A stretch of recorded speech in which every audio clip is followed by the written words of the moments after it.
Coming up today on the Nick Craig Show, MAGA in full effect in the state of Texas last night as U.S. Senator John Cornyn gets absolutely dominated in his own party's primary. Ken Paxton, the winner there. We'll have all the details coming up.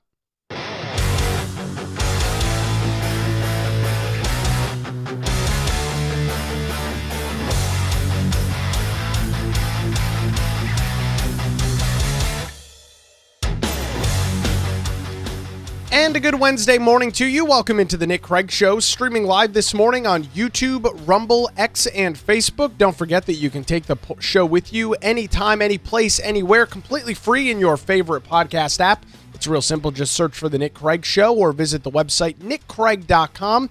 You can also, again, visit the website there. Our program this morning brought to you by the Law Group here in Wilmington. Melissa Gott and her amazing team. Visit them online, lawgroupnc.com. We'll hear more from them coming up as we roll through a very busy Wednesday edition right here on the Nick Craig Show. Well. We were told once again that President Donald Trump was losing his ability to command voters across the United States. That the president had lost his influence. That MAGA, as we know it, was dead. Has been dead.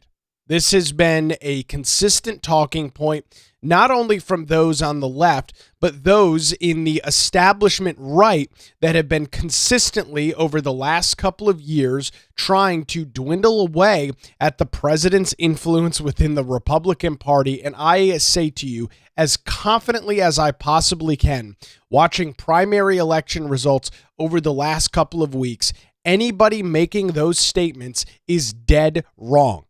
They are making those statements not based in any sort of fact, not based in any sort of reality in any way, shape, or form. Whether it is Thomas Massie, who we saw just last week in the state of Kentucky, getting dominated in his own primary, or whether it was Ken Paxton just last night in the state of Texas, wiping away a major establishment stalwart within the Republican Party in Senator John Cornyn. Folks, MAGA, to the chagrin of those on the political left and to the chagrin of those in the establishment wing of the Republican Party, is not dead. You can say it as much as you want. You can go on MSNBC. You can go on CNN. You can read the front page of the Wall Street Journal or the New York Post or the New York Times or the Washington Post. It doesn't matter what the columnists write. It doesn't matter what the talking heads on television say. I say with complete and total confidence, MAGA is anything but dead. Why do I believe that that is the case? Well, I bring you the election results from the great state of Texas last night, where Ken Paxton absolutely dominated incumbent John Cornyn by not just a little bit, not just a couple of votes here or there. Ken Paxton won by 27.6%. with about 32,000 votes still remaining in this statewide Republican primary runoff. This is not a small election victory. This is complete and total domination by Ken Paxton. Did the president play a role in this? Absolutely. His endorsement of Ken Paxton last week, no doubt about it, played into Paxton receiving over 885,000 when it's all said and done. We'll have received somewhere in the ballpark of 886,000 votes in the state of Texas, compared to Cornyn just barely receiving over 500,000 in the state. Did the president play a role in this? No question about it. But the Texas voters played a role in this as well. Why did the election result for John Cornyn Tuesday night play out the way that it did? This goes back to something I mentioned. For those that joined me last week, I had the pleasure of filling in for TJ Ritchie in the 7 to 9 time slot on right here on WBT. And we talked about this. This was a major conversation on the show last week as we watched the election results come out of the state of Kentucky, talking about what had just happened a couple of days before in the state of Louisiana, in which these establishment Republican candidates that refuse to do their job, refuse to govern, refuse to lead, these individuals are being shown the door. And it's not because they're bad people. It's not because they're incompetent individuals. No, I don't think that's the case. I don't think John Cornyn's a bad guy. I don't think that Thomas Massie is a bad guy. But guess what voters in those two states want? It's very simple. It's not hard to comprehend. You don't have to have a PhD in political science to understand it. Those voters simply want results. They want their elected members, whether they're members of the United States House or members of the United States Senate. They want them to push forward the GOP agenda. Why might that be the case? Well, I take you back to election results from November of 2024, when voters all across the United States showed up in full force to put Donald Trump back in the White House and make sure that Republicans had majorities in the United States House and the United States Senate. There is no two-party system currently in the federal government. No, not at all. It is Republican control all throughout the U.S. government. And it should be based on the election results. The people spoke less than 2 years ago in November of 2024. And I believe, and I made this point last week, and I will continue to make this point as we approach November later this year. Voters are so frustrated. Voters are so fed up with so-called Republicans, so-called conservatives that are spending more time trying to get in the good graces of those on the political left. An individual like Thomas Massie, who spent more time on CNN and MSNBC than anywhere else, bashing the President Donald Trump and bashing the Republican Party. Those voters, their constituents are not interested in that. They're over this. They want government to happen. They want this situation, aka government, to work in their agenda, with the agenda that they voted for. Again, it's not complicated. When you win, you want to lead, you want to govern. That's the whole point of winning an election, so that you can push forward your agenda. This is how politics work, regardless of the political party. The whole point of running an election, spending hundreds of millions of dollars, getting into a nasty knockout, drag-out fight with your opponent from the other side of the political aisle, is to win so you can enact the things that you believe. This is not very complicated, folks. It's not. I'm sorry, but it's not. You don't have to have a PhD in political science to understand that voters want results. And for individuals like Thomas Massie, for individuals like John Cornyn, voters very clearly, based on the results, not based on my opinion, but based on the results of these two recent contests, want the individuals in government that are going to lead, that are going to push forward said agenda. So these results over the last couple of weeks now, Louisiana, Kentucky, and now Texas, should not be shocking to you, should not be surprising to you. Now, I will admit, I didn't think Ken Paxton would win by nearly 28%. I'm a little surprised with how big the margin is, but I think that only bolsters the point that I'm making, that for those in the GOP that are currently serving, wink, wink, nod, nod, John Thune, if you refuse to give your constituents action, policy, agendas that they support, you are very clearly going to be shown the door. And this race in Texas is I think it fully encapsulates this entire conversation, with hundreds of millions of dollars going in to try and get John Cornyn across the finish line, only for him to lose by nearly 20 28 points to the Texas Attorney General in Ken Paxton.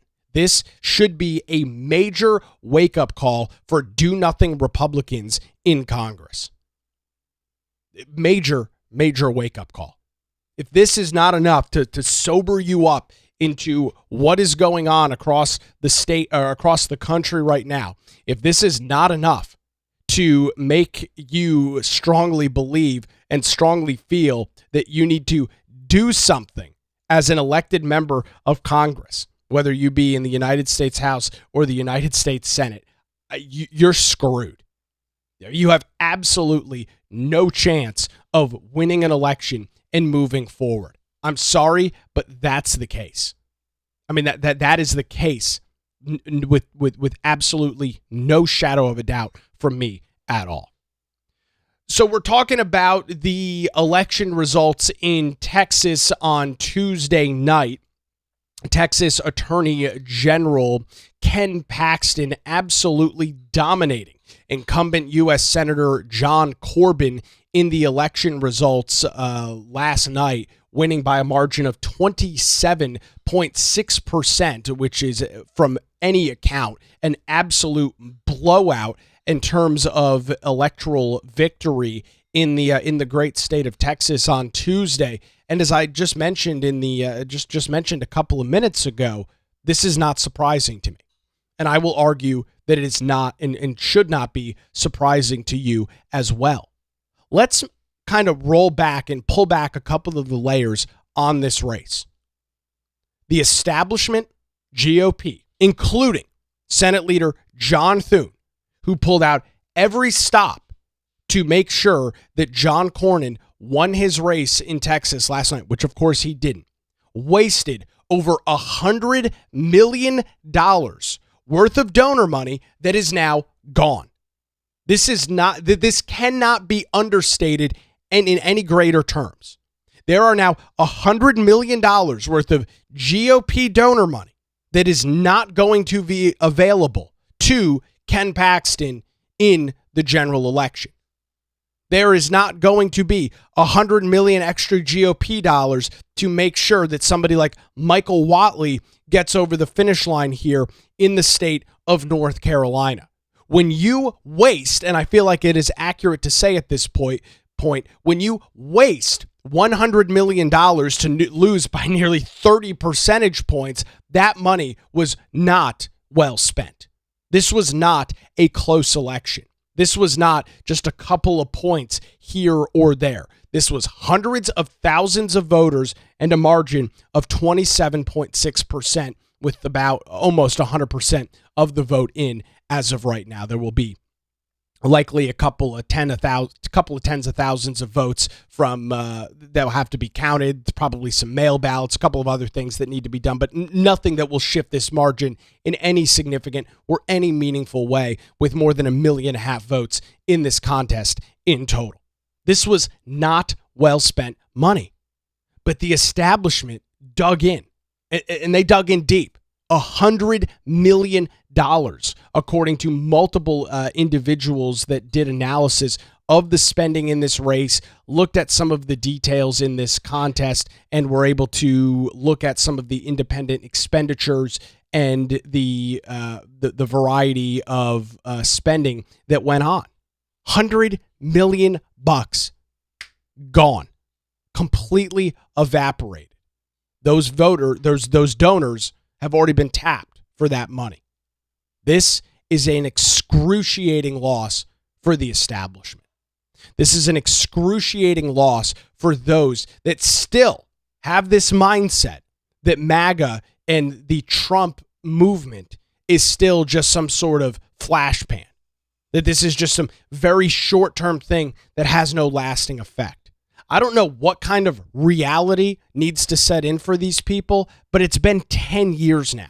Your attempts to undermine, and I'm talking to Republicans now, your attempts to undermine the President of the United States, your attempts to try and weaken his influence within the Republican Party, I think have totally backfired. Totally backfired. You don't lose an election as bad as John Cornyn did last night, without voters being so outraged with what's going on that they show up in droves to support your opponent. I mean, this is the fact of the matter. As an incumbent, it is really hard to lose. That is just a fact of politics. Incumbents have the fundraising advantage. They have the ability to get in front of people. They currently have the bully pulpit that they stand on being an elected official. There are major advantages of being an incumbent, and that's why, for the most part, you don't see incumbents lose. Of course, until you reach a breaking point.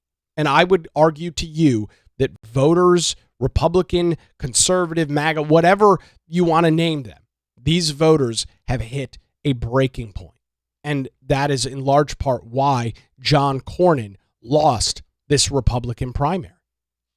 He has been very critical of Donald Trump. He has refused to move forward with things like the SAVE Act, which is coming back and biting all of these Republicans in the rear end, rightfully so, with their unwillingness in the United States Senate, where John Cornyn will continue to serve, right? Because he serves the remainder of his term, just like Thomas Massey, just like Bill Cassidy down in Louisiana. They will serve the remainder of their term. It's not immediately clear how these individuals will govern and operate in the months and years, or the months to come, I should say, before the November election. But the results, hopefully, are incredibly eye-opening.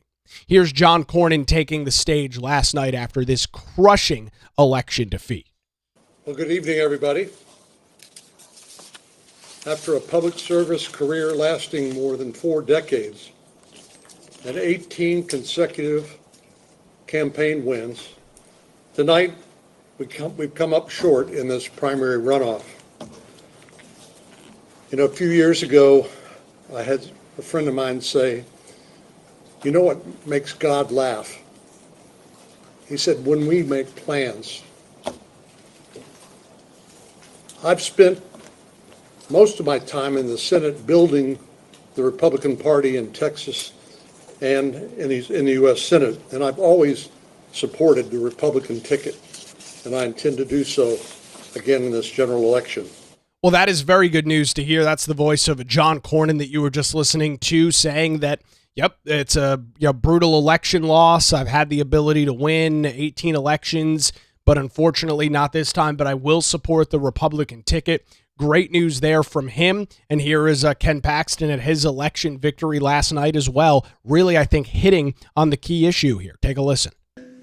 I'll support President Trump's America First agenda and finally secure our nation's elections by passing the Save America Act.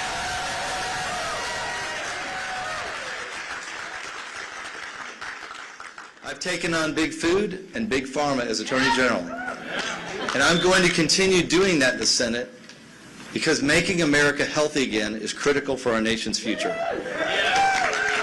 So there's just a little bit of Ken Paxton coming right out of the gate saying, yeah, when I'm in the Senate, I'm going to support the President of the United States. I'm going to support his agenda, and I'm going to pass the SAVE Act, which is essentially what has become the litmus test in this current election cycle. If you are running for United States Senate, if you are running for United States House, even though the SAVE Act has already passed the House, this has become the test.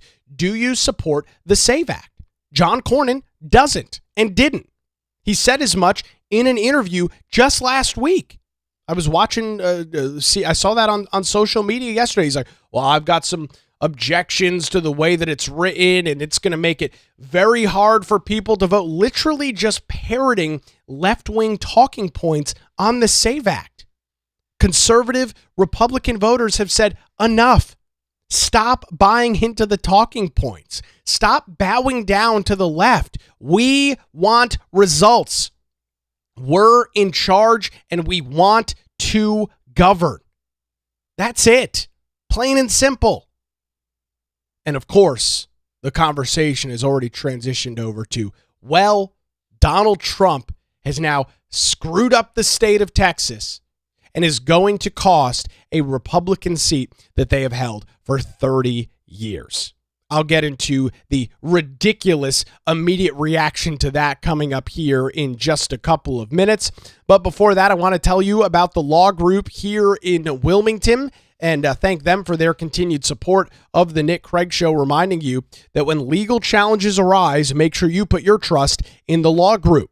Going all the way back to 2003, Melissa Gott and her team of experienced attorneys have provided high-quality, affordable legal services across the eastern half of North Carolina. Whether you're facing a divorce, navigating a real estate transaction, or maybe you're in a position where you need a strong defense, no matter the issue, the law group has your back.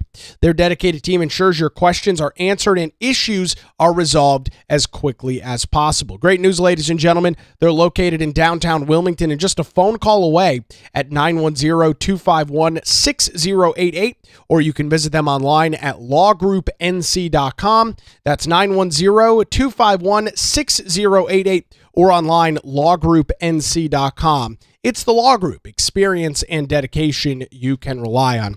We appreciate the law group and their continued support here of the Nick Craig Show. All right, quick break. We'll get to some of your comments, plus more reaction to John Cornyn's crushing election defeat in the state of Texas last night. What does this mean for President Donald Trump and the MAGA agenda moving forward? All of that coming up as the Nick Craig Show continues, streaming live this Wednesday morning, 7 a.m., YouTube, Rumble, X, Facebook, and available 24/7 wherever you get your podcasts.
Welcome back to the Nick Craig Show. A good Wednesday to you. Thanks for spending some time here as we continue discussing some election results out of the state of Texas in a series of runoff elections that happened last night. Also talking about the president and his overall influence within the Republican Party as President Trump went 9 for 9 in endorsed candidates Tuesday night in runoff elections taking place in the state of Texas. We've got full show notes over at patreon.com/Nick Craig, where you can subscribe over there, get access to our daily show notes and more, including our monthly hangout. That is going to be happening a week late. We typically do one, and we do one each and every month. So we'll have our May hangout taking place next week. Yes, the first week of June. And we'll do another one a couple of weeks after that. Patreon.com/Nick Craig. Look forward to chatting with everybody next week. Get subscribed to Patreon.com/Nick Craig. So 9 for 9 in these runoff elections in Texas last night. Bill Cassidy losing his Senate primary in the state of Louisiana. Thomas Massie losing his primary in Kentucky's 4th congressional district. And most recently, John Cornyn, a long-term serving member of the United States Senate, getting absolutely blown out in his GOP primary runoff last night by Ken Paxton by a whopping 27.6%, which by any stretch of the imagination is a political destruction. Just a complete annihilation politically. And a great comment coming in on our show, $100 million is an insane amount of money. Yeah, it is. And that is exactly what people like John Thune and the Republican establishment spent trying to prop up John Cornyn in this Texas runoff. $100 million plus gone, wiped off the map, literally flushed down the drain to not be used in any other important Republican elections in both the United States Senate and House coming up later this year. A very short-sighted, stupid decision to hold on to a seat that, of course, now as we have watched the election results come in, was not even a close election. So now we are transitioning into what I will call the immediate ridiculous reaction to this race in Texas last night. Here are the headlines that are already starting to form. I'll take you to Newsweek, where they published a story last night. Did Donald Trump just hand Texas to Democrats? This is what you are going to hear about for the coming months. This is what the conversation was before voters even had the ability to cast a ballot in this runoff election on Tuesday. You heard from the establishment, you heard from Democrats, of course, that if Ken Paxton won the primary, which he, of course, did by a very significant margin, that James Tallarico, who is the Democrat candidate running for U.S. Senate, was going to just waltz into that position and win. And I'm here to tell you today that that is not going to happen. Why do I say that? Does the name Beto O'Rourke ring a bell? Now you got to dig back a couple of years. You got to go all the way back to 2018, the last time you probably heard that name. But it should be something that is somewhat familiar. Beto O'Rourke matched up against Ted Cruz in a U.S. Senate race taking place in the state of Texas back in early November 2018. And that was the exact same conversation that happened at that time. Ted Cruz is a flawed candidate. Ted Cruz has got all of these issues. He is going to be rejected by the voters in the state of Texas. Lo and behold, election night, November of 2022 rolls around, and what happens? Or 2018, excuse me. What happens in 2018? Which I'll note was a Republican midterm election, which did not favor Republicans. 2016, President Donald Trump won. 2018 midterms does not favor the party in charge. We've had a lot of discussions about that as we transition into November of this year. We've talked about how the math generally is not good for the party in charge. That is the Republicans now. It was also the Republicans in 2018. And lo and behold, Ted Cruz won that race in November of 2018 against Beto O'Rourke, of which you were told, if you remember back, if you dig deep, same situation, that there is no chance that Ted Cruz can win. Democrats are going to flip one of the 2 U.S. Senate seats in the state of Texas. This is all Donald Trump's fault. Oh my God, this is the most terrible thing that has ever happened, so on and so forth. Yet, here we are now. Who is in the United States Senate? Is it Ted Cruz or is it Beto O'Rourke? It's a loaded question.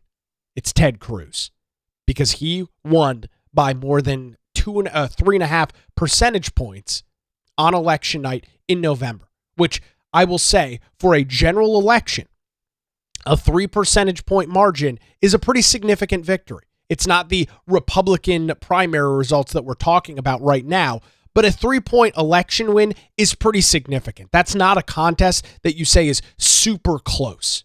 When you start shrinking that margin down to 1.5%, anything under 1, that's a close race. But when you get over the 2.5, 3 percentage point, it's really not that close of a contest, because in many cases you're talking about hundreds of thousands of votes, especially when you're covering a statewide election, which in the case of this Texas Senate race back in 2018 between Cruz and O'Rourke, you had over, just doing some quick math on it, you had over close to 8.5 million votes in that contest. And so hundreds of thousands of votes separating Cruz from Beto O'Rourke. That did not stop the Democrats in 2018 from bringing this message forward, which put a pin in, I believe, is actually a good thing, and it is not stopping them now. So here's the headline again over at Newsweek. Did Donald Trump just hand Texas to the Democrats? The authors of this piece go on to say, President Donald Trump got another endorsement win under his belt when Texas Attorney General Ken Paxton defeated incumbent Senator John Cornyn in the state's U.S. Senate primary on Tuesday. But it could deliver a defeat Republicans haven't seen in over 30 years. It goes on to explain how great John Cornyn is, so on and so forth, and then, of course, makes the point that because Ken Paxton is such a flawed candidate, this is their words, not mine, because Ken Paxton is such a flawed candidate, and because Donald Trump has no influence over the Republican voter base, and he has completely lost all of that, nobody trusts him anymore, that the Democrat in this race, James Tallarico, is going to just leisurely walk towards the finish line and wipe the floor with Ken Paxton. I don't believe it. I didn't believe it in 2018. The results showed exactly what we intended to be the results, and I don't believe it here in 2026. I just don't believe it. I have nothing that I've seen evidence-wise to back up the fact that voters across the state of Texas are going to overwhelmingly reject their current attorney general, which they already voted for. He won a statewide election as the attorney general, that they are going to reject him as their next United States senator. But that is not going to stop these narratives. That is not going to stop these media headlines. I've already seen a couple of lower thirds, chyrons over on the cable news outlets today talking about this very topic. This Paxton loses to Tallarico. I saw that on MSNBC earlier this morning. I mean, that's the message. That's the narrative. And I say to you very confidently right now, one day after this primary election in Texas, I just don't buy it. I don't think this is going to be the case. But there is a silver lining with this narrative. There is a silver lining with this messaging. And the fact that Democrats think they have the ability to flip this election coming up later on this year. I'll get into those details coming up here in just a couple of minutes as well, as we continue the discussion and conversation over the president's influence, the MAGA influence within the Republican Party, major primary elections taking place over the last 2 weeks, some long-term, well-known members of Congress losing their primaries, whether it's Bill Cassidy in Louisiana, Thomas Massie over in Kentucky, or most recently John Cornyn in Texas. Democrats are already starting to spread the news that Ken Paxton is such a flawed candidate and is going to cost the Republicans a Republican U.S. Senate seat that Cornyn currently holds. And as I was just talking about, you heard this exact same conversation in 2018 with Beto O'Rourke against Ted Cruz. It didn't work then, and I don't think it's going to work now. But there's actually something good that comes out of this. With Democrats thinking that they can be competitive in this race, and be competitive, yeah, they can be, and they likely will be. Most elections, general elections, are relatively close. within a couple of percentage points. That's just typically how elections work. So will James Tallarico, the Democrat there, will he lose by 20 percentage points? No, he will not. Will he run a competitive race? Will he receive millions of votes across the state of Texas? No doubt about it. Absolutely. Here's the good news in this. With Democrats believing they can flip this U.S. Senate seat, they are going to take a lot of resources from other states, like here in North Carolina, like other swing states across the nation, which, of course, Texas is not a swing state. There's no evidence to back that up. Anybody that tells you Texas is a swing state is not the case. There's not a single statewide elected Democrat in the entire state. So let's just lay out where and what Texas is. And yes, we know that there's some bluer areas in Texas. You look at Austin, you look at Houston, you look at some of these areas that have seen some major population growth. There are blue areas, same way that we have here in North Carolina, right? You have Raleigh and Durham. You have Charlotte. You have Asheville. You have other areas, Greensboro, across the state that are blue. But the state as a whole is trending more and more red. Case in point, President Donald Trump winning elections here in North Carolina 3 times, 16, 20, and 24. Not a state that is hemming and hawing as to who they're going to support. The president very clearly winning in North Carolina. And there's a good point coming in here on the show. It says there's been a lot of migration from blue states to Texas in the last 8 years. Let's hope they haven't carried their values with them. Some of them have, sure. And will this be a close race? Yes, absolutely. But the good news is, with Democrats thinking they can flip this seat, which I don't think they can, they're going to pour hundreds of millions of dollars into this race between Ken Paxton, the Republican, and James Tallarico, the Democrat.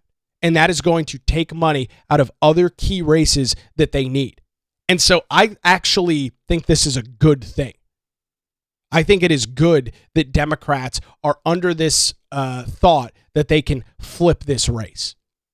That Democrats believe that they can not only be competitive, but win this seat in Texas.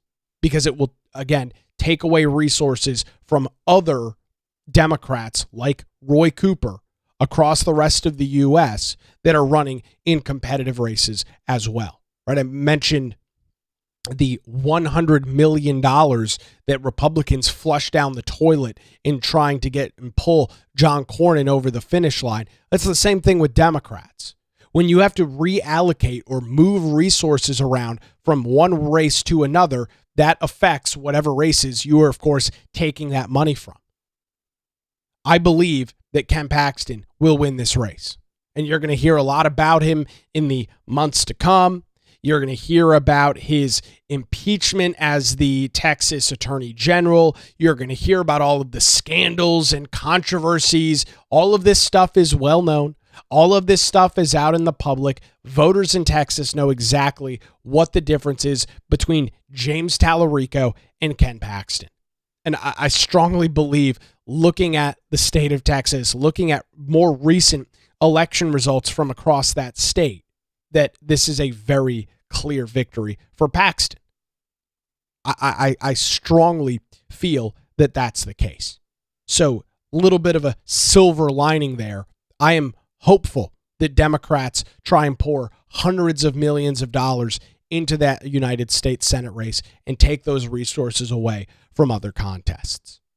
I want to close on this, talking about and going back to the president's influence on the voting base and on the party as a whole.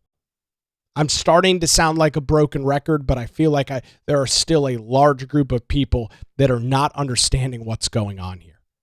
The president of the United States is a Republican. He ran as a Republican. He won as a Republican. You cannot genuinely tell me that you are surprised or shocked when the president of the United States, the Republican leader in the United States, literally sitting in the Oval Office, the highest elected Republican anywhere in the United States, you can't tell me you're surprised or you're shocked that he has an incredible amount of influence within the party. But that is what some of these establishment Republicans continue to run with. That's what they claim. That, oh, I can't believe that Donald Trump just needs to get out of this stuff. Why? He carried Republicans to an insane election victory in 2024. That didn't happen by accident. That didn't happen because of down ballot candidates. No, that happened because Donald Trump's name was on the ballot. I don't care what his approval rating looks like when you ask a bunch of Democrats what they think about the president. I don't care. That's not who the president is trying to win. Those are not the votes that he is trying to win over. For individuals that vote blue and consistently vote blue, whether they call themselves a Democrat, many of them lie to themselves and claim to be an unaffiliated voter. It doesn't matter. Those individuals aren't what will soar you to an election victory. That's just not the case. You've got to win over your base. And how do you do that? Doing exactly what I just talked about. You have got to provide your voters with results. You have got to give your constituents, the people that showed up and door knocked for you, the people that showed up and donated money, stood outside of voting locations and handed out your literature, you have got to give them something. You have got to give them a result, something tangible that they can latch onto. And unfortunately, under John Thune's incompetence in the United States Senate, Republican voters are livid right now. They do not feel like their values are being represented in Washington, D.C. It's not President Donald Trump's fault, and it's not House Speaker Mike Johnson's fault. This is all John Thune's doing. And I'm sure he's real annoyed today having watched those election results in Texas last night. But there is nobody else that he can blame but himself. Get off the sideline, John. Get into the fight and get the SAVE Act passed. You want to hold on to your majority in the United States Senate? You want to hold on to your buddies like John Cornyn and Bill Cassidy? There's a real simple way to do it. Bring the SAVE Act to the Senate floor for a vote and let these individuals cast a vote on it. That is the solution to this problem. Voters, specifically Republican conservative voters, are sick and tired of these do-nothing members in Congress that talk a big game, but when they have the ability to actually govern and act, you can hear crickets. These kind of results will continue to happen for weak, feckless Republicans that refuse to govern. And my response to that is good. It's time to send these people home. We want governance. We want our elected officials to act. Is that too much to ask for? Is that a radically crazy idea? That when you elect somebody to the United States House, that you elect somebody to the United States Senate, and their party is in the majority, that you push forward said agenda? Now, I would understand if we had a split Congress. You'd say, well, there's nothing that can be done, right? Because we're not going to be able to convince the opposite party to move forward with our agenda. That would be a different discussion. And what likely we will end up after the November primary here later on this year. We're going to likely end up with split government. Democrats likely will control the United States House. Republicans will control the Senate. That's going to make things a whole hell of a lot harder. There's not going to be the ability to move forward with things like the SAVE Act. Because, you know, Democrats, even though their voters say that they're in support of it, will never touch that issue. All of this, or a lot of this, I will say, is completely avoidable.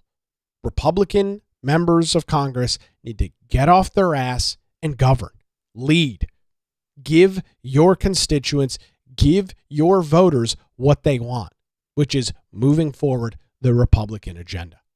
I don't think John Cornyn is a bad guy. I don't think that he is an awful, terrible person. I think he refused to be strong with the President of the United States, and voters in the state of Texas said, thanks for your service, but that's not what we're looking for anymore. The rules of engagement have changed. The days of being the nice guy that crosses over the aisle and tries to work with the other side, those days are dead, whether you like it or not. Voters want a warrior in Congress. They want somebody that will fight tooth and nail, and they believe that Ken Paxton is that individual. And so now we wait and see what the results are. But again, a quick PSA on this. Don't buy into any of this BS from the mainstream media that James Tallarico is going to upset in the state of Texas.